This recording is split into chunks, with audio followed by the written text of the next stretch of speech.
ကျွန်တော်တို့ဒီ return ပေါ့နော်ဒီ sale return ထူထူ purchase return ထူထူပေါ့နော်အဲ့ဒါဘယ်လို process ရှိလဲဆိုရင်ကျွန်တော်တို့ကဒါလေးကို try မယ်ပေါ့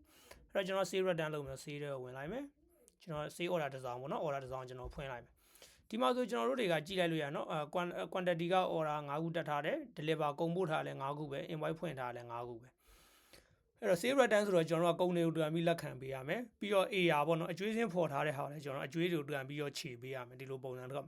အဲ့တော့ကျွန်တော်တို့ deliver လဲလုပ်ထားတယ် invoice လဲလုပ်ထားတယ်ဆိုနှစ်ခုလုံးကိုကျွန်တော်တို့ return ခေါ်ပေးရမယ်ပေါ့နော် purchase ဆိုလဲအဲ့တိုင်းပဲကျွန်တော်တို့ကဒီကို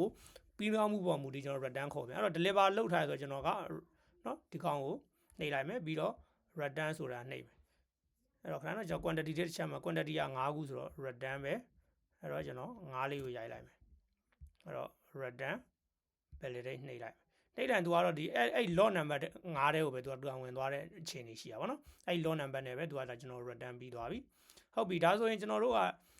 ဒီမှာဆို deliver မှာ2ထွက်သွားပြီเนาะ deliver မှာ2အဲ့ဆိုရင် invoice ကိုလည်းကျွန်တော် return ခေါ်မယ်ဆိုတော့ဒီကောင်က credit note ရိုက်ရတယ်ဗောနော် credit note ရိုက်တယ် credit note ဘာလို့လဲဆိုတော့ ဟိုဟာထားပါ error တစ်ခုကြောင့်မို့ဗောနော် reverse ဒီမှာတခါလေးပေါ့နော်ကိုတွန်ကျင်တဲ့ quantity ဆိုလဲအဲ့ quantity ကိုပဲကျွန်တော်လက်ကနေရိုက်ထည့်လိုက်ရနော်အခုကတော့ကျွန်တော်တို့က5ခုအားလုံးကို return လုပ်ရမှာဆိုတော့ဒီတိုင်းပဲလုပ်လိုက်မယ် confirm ဆိုတာလေးနှိပ်လိုက်မယ်ဒါတော့သူ invoice နဲ့ပေါ့နော်ဒီ invoice နဲ့မချေရသေးရမလို့ system နဲ့ auto ခြေပေးသွားတယ်နော်ဒီလို paint ဆိုပြီး auto ဒီနှစ်ခုကိုတွန်ပြီးခြေပေးသွားတာဒီလိုပုံစံထွက်မှာဒါကတော့ return လုပ်ရတဲ့ကိစ္စပေါ့ purchase return ဆိုလဲအဲ့တိုင်းပဲကျွန်တော်ဒီ receipt လုပ်ထားတာကို return လုပ်မယ်ပြီးတော့ကျွန်တော်ဒီဘေးဖွင့်ထားတဲ့ဟာကို credit လုပ်ရိုက်မယ်နော် purchase return ဆိုလဲအဲ့တိုင်းထွက်မယ် purchase return ဆိုလဲအဲ့လိုပဲဒီ receipt ဆိုတဲ့ဟာကိုကျွန်တော် return ခေါ်မယ်